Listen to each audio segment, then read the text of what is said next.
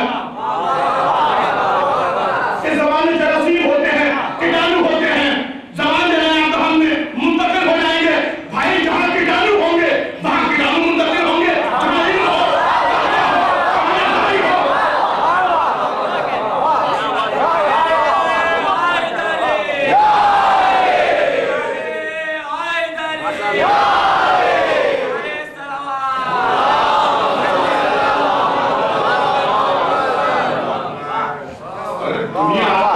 لعاب کوئی نہیں سمجھے گا. لوگ کیا سمجھے کہ لعاب کسے کہتے ہیں؟ لعاب محمد کیا ہے؟ لوگ پیغمبر کو سمجھنے چلے ہیں. پہلے لعاب کو تو سمجھ لیں. دیکھیے حضرت محمد مصطفیٰ نے جب اعلان کیا رسالت کا تو بادشاہوں نے تحفے دیے پیغمبر کی خدمت میں. تو حضرت عباس کے فرمانے لگا گیا میں انہوں نے اپنے غلام کو تحفے دے کے بھیجا پیغمبر کی خدمت میں. وہ آیا کہا کہ سردار یہ ہمارے سردار عامر نے دیکھے. پیغمبر نے کہا عامر خود کیوں نہیں آئے؟ کہا کہ وہ علیل ہیں، بہت زیادہ بیمار ہیں، وہ چل نہیں سکتے. کہا اچھا کہ جاؤ ایک مٹھی خواب اٹھا کے لاؤ. ایک مٹھی خواب منگوائی، اس میں اپنا لعاب ملایا. کہا کہ یہ پانی میں ملا کے عامر کو پلا دینا. نہیں سمجھے آپ؟ پیغمبر لعاب بھیج رہے ہیں جناب عامر کو.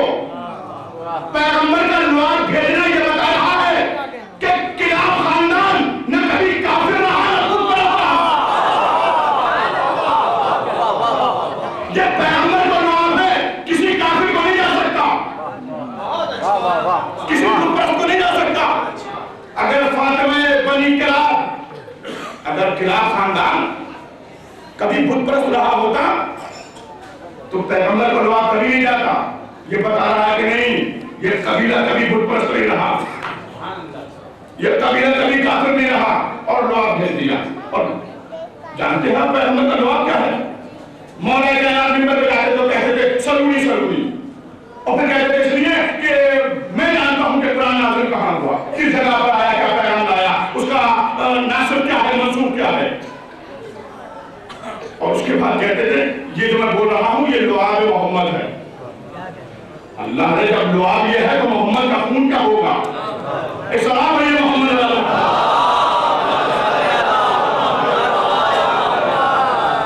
اور کہا کہ لوگ دیکھنا ہمیں کو پلا دینا وہ ٹھیک ہو جائیں گے. پیغمبر اپنا لعاب دے رہے ہیں. ایک جملہ کہہ دوں، پیغمبر نے اپنا لعاب کیوں بھیجا جناب عامر کو؟ کیونکہ پیغمبر کو معلوم تھا اس قبیلے کی بیٹی ہمارے گھر کی بہو بننے والی ہے، اس لیے پہلے ہی لعاب بھیج دیا کہ جب کبھی بیٹا پیدا ہو تو فاطمہ کہے تمہارا نہیں ہمارا بیٹا ہے.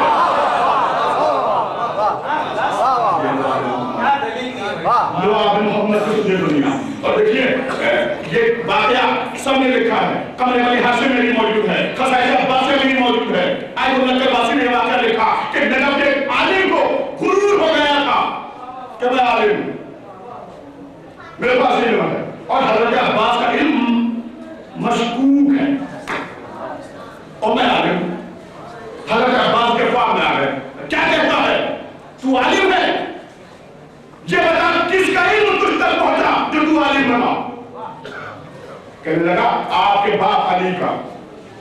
کہا اچھا میرے باپ علی کا علم اتنی صدیوں کے بعد سینہ کا سینہ تیرے پاس پہنچا تو تو عالم بن گیا جس نے اپنے باپ کی زبان چوسی ہو، جس نے امام کی زبان چوسی ہو. اور دیکھیے 11 امام حسن علیہ السلام سمجھنے آپ تھوڑی دیر کے لیے 11 امام کے صحابی ہیں. جناب ابو الحاشم محمد حنفیہ کے پاس ہوتے ہیں، صحابی ہیں امام کے، بیٹھے ہوئے ہیں کہ ایک شخص آیا اور اس نے عجیب زبان میں گفتگو کی مولا سے. مولا نے اس کو اسی زبان میں جواب دیا. جب وہ چلا گیا تو جناب ابو الحاشم نے کہا کہ مولا یہ کون تھا، کس زبان میں گفتگو کر رہا تھا؟ کہا یہ ہندوستان سے آیا تھا، ہندی میں بات کر رہا تھا. کہا مولا آپ کو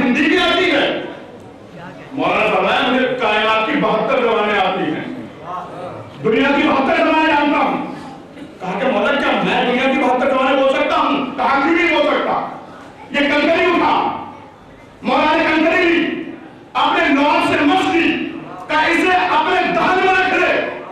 ابو الحاشم کہتے ہیں جیسے ہی میں نے وہ کنکری کو اپنے دہن میں رکھا، میں دنیا کی 72 زبانیں بولنے لگا۔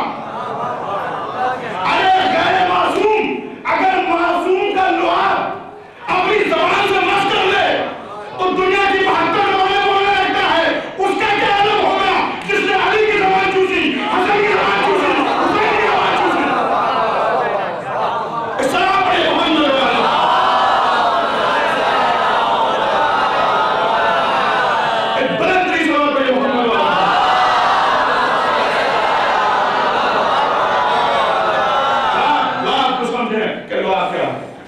دنیا لعاب کو نہیں سمجھی۔ بس ایک بات بتا کر آگے بڑھ جانا چاہتا ہوں۔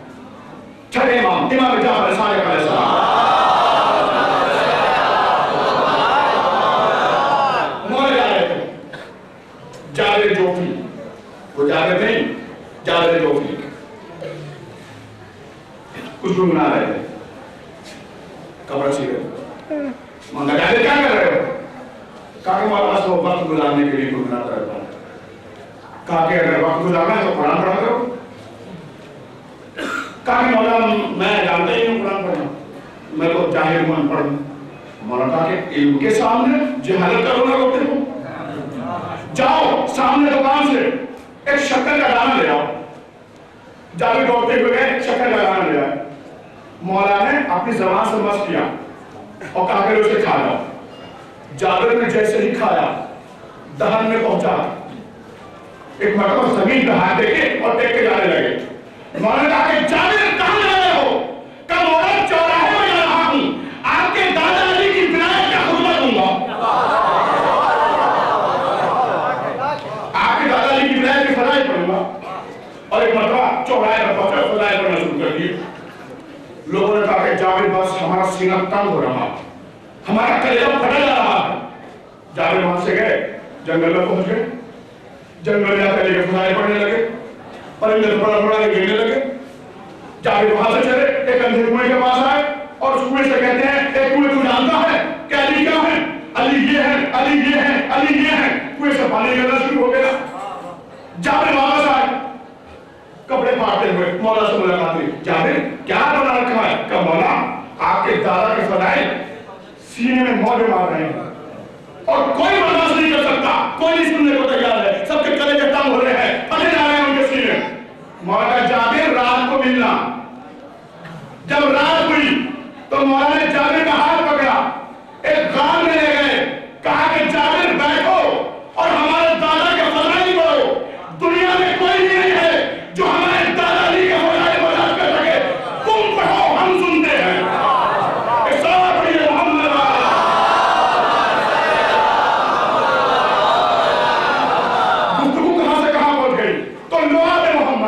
اور لعاب معصوم امام حسین علیہ السلام نے اپنی زبان کو حضرت عباس کی زبان میں دیا۔ حضرت عباس نے امام کی زبان چوسی۔ لیجئے امامت زبان دے رہی ہے کسے؟ عباس کو۔ اور ایک مرتبہ مولا کائنات نے کہا بیٹا حسین بچے کا نام رکھو۔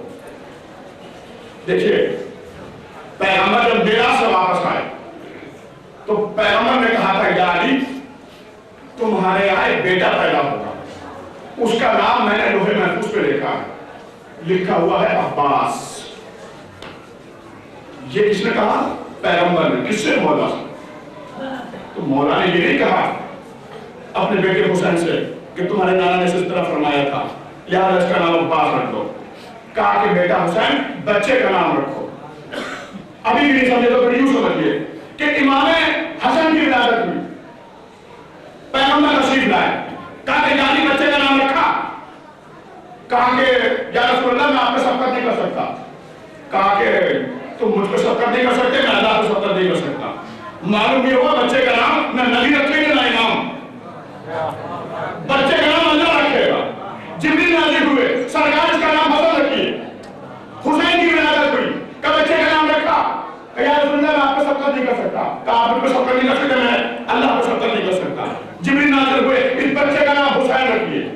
اس بچے کا نام حسین رکھیے. لیجئے اب حضرت عباس کی ولادت ہوئی ہے, پیغمبر ہے نہیں, وحی آئے گی کیسے؟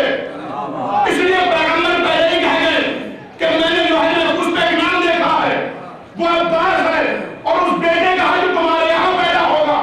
تو یہ حدیث نہیں سنائی بلکہ حسین سے کہا بچے کا نام رکھو.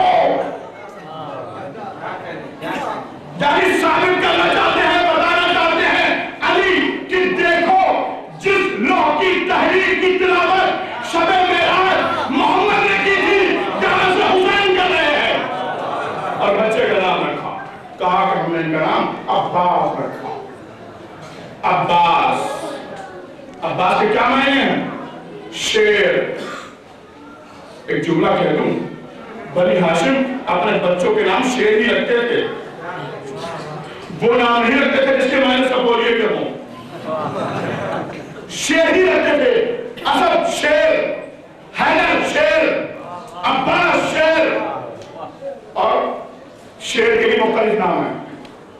علامہ اسد حیدر ہاشمی کی کتاب ہے اسماء الاسد, انہوں نے پورے 500 نام لکھے ہیں شیروں کے, اور وہ کہتے ہیں کہ شیر جیسے جیسے رنگ بدلتا ہے شیر کا نام بدلتا ہے. ہم تو ایک ہی رنگ لگائے ہوئے ہیں, سب کو شیر کہتے ہیں, لیس کو بھی شیر, قصور کو بھی شیر, غضنفر کو بھی شیر, زیغم کو بھی شیر. وہ کہتے ہیں ایسا نہیں ہے, شیر کی جیسی جیسی حالت بدلتی ہے, عمر ڈھلتی ہے, اس کا نام بدلتا ہے. وہ کہتے ہیں کہ شیر جب بلندی سے ترائی کی طرف آتا ہے, نشے کی طرف آتا ہے, تو اس منظر میں شیر کو حیدر کہتے ہیں. شیر جب بلندی سے نشے کی طرف آئے تو اس منظر میں شیر کو حیدر کہتے ہیں. وہ کہتے ہیں شیر جب جنگل میں دہا رہا ہو اور اپنی رہائش میں ٹہل رہا ہو تو اس منظر میں شیر کو زیغم کہتے ہیں. پھر وہ آگے کہتے ہیں کہ شیر اپنے شکار کو زمین پہ گرا کے بھمور رہا ہو, اس منظر میں شیر کو لیس کہتے ہیں. وہ کہتے ہیں شیر جب جانوروں کے پورے ریوڑ کو بھگا رہا ہو تو اس منظر میں شیر کو قصور کہتے ہیں. وہ کہتے ہیں شیر جب ٹہل رہا ہو اور ہلکی ہلکی بوندہ باری ہو رہی ہو, اس منظر میں شیر کو غضنفر کہتے ہیں. اور ایک مرتبہ وہ آگے لکھتے ہیں کہ عباس اس شیر کو کہتے ہیں جس سے شیر بگڑتے ہو. جس سے شیر بگڑتا ہے اسے کہتے ہیں عباس. عباس کے معنی شیر کے ہیں. بنی ہاشم اپنے بچوں کے نام شیر ہی رکھتے تھے, اور عباس شیر کو کہتے ہیں جسے شیر نے پالا. جب شیر, چچا شیر, پدر شیر, جناب حدیث کا مصرع ہے یہ. ان کے گھرانے میں سبھی شیر ہیں اور یہ خود شیر ہے. کون پال رہا ہے؟ علی پال رہے ہیں. اور ایک مرتبہ جیسے جیسے حضرت عباس جوان ہوتے ہیں, حضرت علی کہتے ہیں میرے لال ذرا تلوار چلا کے دکھاؤ. تلوار چلا کے دکھاتے ہیں. بابا لیجیے, ہاں میرے لال بہت خوب. میرے لال ذرا نیزہ چلا کے دکھاؤ. حضرت عباس اپنے باپ علی کو نیزہ چلا کے دکھاتے ہیں. کہا میرے لال بہت خوب, ذرا سپر کے ساتھ نیزہ چلا کے دکھاؤ. حضرت عباس سپر کے ساتھ نیزہ چلاتے ہیں. کہا میرے لال بہت خوب. لیکن ہم دیکھیں گے شاید بیٹا کو سمجھ تو گیا. حضرت علی کا ایک کام تھا, باغ کا پہرا دیتے تھے. اگر کسی کو حوالے چاہیے ہو تو مجھ سے ملاقات کریں. میں نام نہیں بتاؤں گا کتاب کے, اس لیے کہ ابھی تو دیکھوں حوالہ پوچھنے والا کتنے پانی میں ہے, اس نے کتنی کتابیں پڑھی ہیں. حضرت عباس کے والد حضرت علی بن ابی طالب باغ کا پہرا دیتے, باغ کا پہرا دیتے. ایک روز جناب ام المؤمنین نے بھیجا کہ جاؤ اپنے بابا کو بھیجو, آج باغ کا پہرا تم دو. 9 سال کی عمر ہے اس وقت حضرت عباس کی. گھوڑے پر سوار ہوئے, پہنچے. کہ بابا آپ کو ماں نے بلایا, ماں نے بلایا, اماں نے بلایا, باغ کا پہرا ہم دیں گے. کہ میرے لال باغ کے پہرے کا مطلب جانتے ہو؟ کہ تو بابا جی حکم فرمائیں. قمر لال باغ کی پہریداری اس بات کی ہے کہ کوئی باغ کے اندر نہ جانے پائے. کہ بابا جیسا آپ کا حکم ہو کوئی باغ کے اندر نہیں جائے گا. قمر لال اگر کوئی ایسا آ گیا جو باغ کے اندر جانا چاہے تو کہا کہ بابا ہم تلوار نکال لیں گے. ہم اس سے کہیں گے اگر تو تلوار چلانا جانتا ہے تو ہم سے مقابلہ کر. اگر تو ہمیں زیر کر دے تو تو باغ میں چلا جا. اگر ہم تجھے زیر کر دے تو تو واپس چلا جا. قمر لال کا خوب فیصلہ کیا.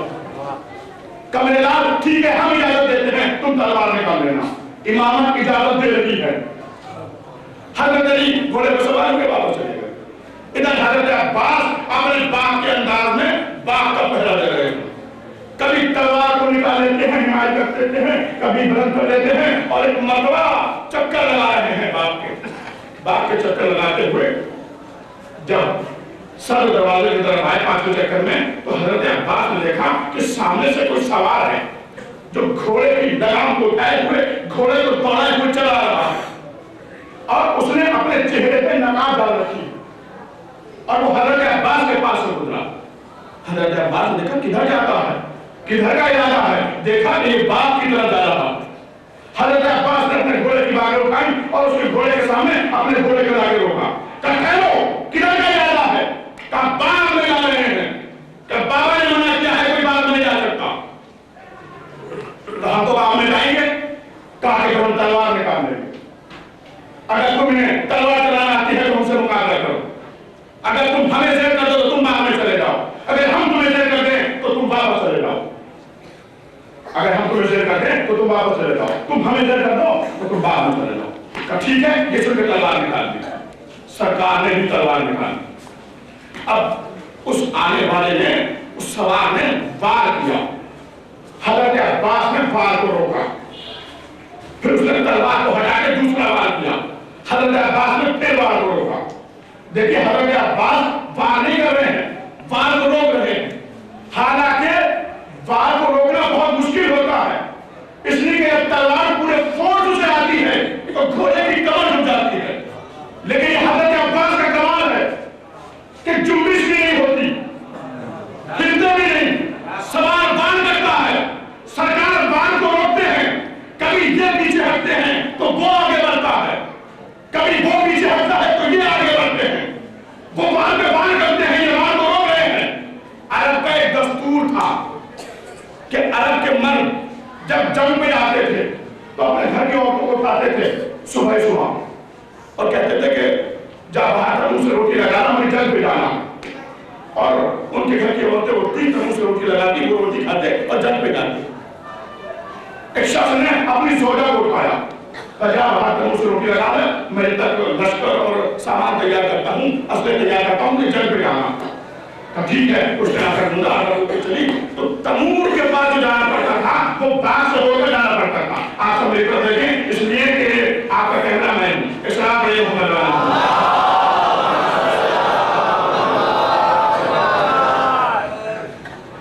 باغ کے پاس سے ہو کر جانا پڑتا تھا. باغ سے گزر کے جانا پڑتا تھا اس تنور کے پاس روٹی لگانے کے لیے. وہ عورت چلی تو اس نے دیکھا جب باغ کے پاس پہنچی کہ 2 سوار آ رہے ہیں. آدھی رات ہے رات کا وقت ہے اندھیرا ہے وقت معلوم نہیں سبب معلوم نہیں. ایک بار کرتا ہے ایک بار کو روکتا ہے. کبھی یہ پیچھے ہٹتے ہیں تو وہ آگے بڑھتے ہیں کبھی وہ پیچھے ہٹتے ہیں تو یہ آگے بڑھتے ہیں. آخر وجہ کیا ہے. لڑائی دیکھتی رہی. ایک مرتبہ چونکی کہ کافی وقت گزر گیا اب تو تنور بھی ٹھنڈے ہو گئے ہوں گے اب تو روٹیاں بھی لگنا بند ہو گئی ہوں گی اور شوہر انتظار کر رہا ہے اسے جنگ پہ جانا ہے. واپس ہوئی اب کیا کریں لیکن گھر کو جانا ہے. گھر پہنچی اس کے شوہر نے کہا کیا روٹیاں تنور سے لگا رہی. کہا نہیں. کہا کہ میں جنگ پہ جانے کے لیے تیار رہتا ہوں اور اتنی دیر کے بعد واپس آئی ہے ابھی تک خبر لیتا ہوں. یہ کہہ کے اس نے تلوار کو اٹھایا چونکہ اصل سامنے رکھا ہوا تھا. تلوار کو اٹھایا اور ایک مرتبہ اپنی زوجہ پہ حملہ کرنے کے لیے دوڑا. اس کی زوجہ کی نظر دیوار پہ پڑی. دیوار پہ تلوار لٹک رہی تھی. اس کی زوجہ نے پڑھ کے دیوار سے تلوار اٹھائی. اس کے شوہر نے وار کیا اس نے وار کو روکا.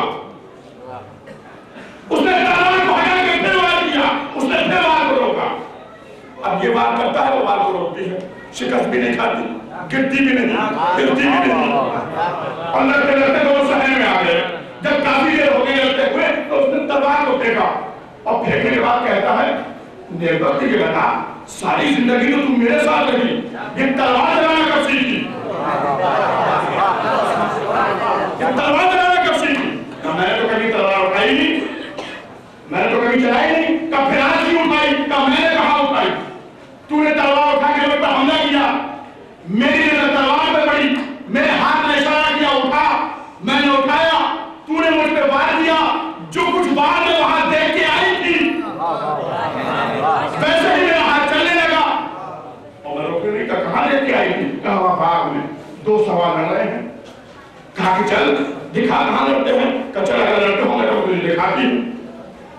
دونوں پہنچے، کیا دیکھا باغ میں ویسے ہی دو سوار لڑ رہے ہیں، وہ بات کرتے ہیں یہ بات کو روکتے ہیں، اور ایک مرتبہ دونوں دیکھنے لگے۔ اب آپ کا سناٹا ٹوٹے گا، آپ ابھی تک خاموش تھے، ایسا لگ رہا تھا کہ آپ جنگ سن نہیں رہے تھے، دیکھ رہے تھے۔ اور ایک مرتبہ وہ جو چہرے پہ نقاب ڈال کے آئے تھے وہ بات کرتے تھے، یہ بات کو روکتے تھے، دونوں دیکھ رہے ہیں کہ سوال لگ رہے ہیں۔ ایک مرتبہ انہوں نے دیکھا وہ جو چہرے پہ نقاب ڈال کے آئے تھے، انہوں نے نقاب کو بچا کے کہا عباس بس میں علی ہوں۔ اس سوال پہ محمد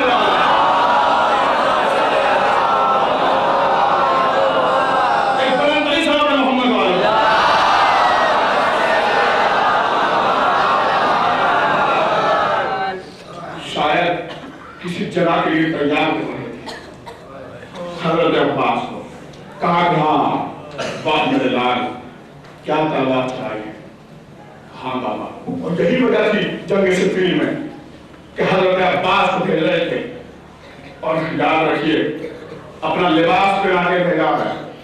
مولا کائنات نے سورہ بقرہ میں ایک آیت ہے، شمول نبی جب ان کے قوم نے جناب شمول نبی سے کہا کہ ہمیں بادشاہ چاہیے، تو کہا کہ ٹھیک ہے ہم اللہ سے کہیں گے بادشاہ چاہیے۔ قوم بادشاہ مانگ رہی ہے، شمول نبی نے کہا پہلے والا قوم بادشاہ مانگ رہی ہے، اس کو بادشاہ چاہیے۔ کہا کہ ٹھیک ہے ان سے کہہ دو تمہارا بادشاہ وہ ہوگا جس کے پاس علم بھی ہو طاقت بھی ہو، بستتاً فی العلم والجسم، جس کے پاس علم بھی ہو طاقت بھی ہو، ہم اسے بادشاہ بنائیں گے، وہی تمہارا بادشاہ ہوگا۔ جناب شمول نبی نے قوم سے کہا کہ تمہارا بادشاہ وہ ہوگا جس کے پاس علم بھی ہو طاقت بھی ہو، اور اللہ نے کہا اے شمول نبی ان سے کہہ دو کہ ہم تمہیں تابوت سکینہ بھی دیں گے۔ بادشاہ تیار ہو گیا، لشکر تیار ہوا، جانب سے جنگ کرنا تھی، لشکر تیار ہو گیا، اور کہا کہ ان سے کہہ دو قوم سے کہ ہم تمہیں تابوت سکینہ عطا کریں گے، اس میں انبیاء کے تبرکات ہیں،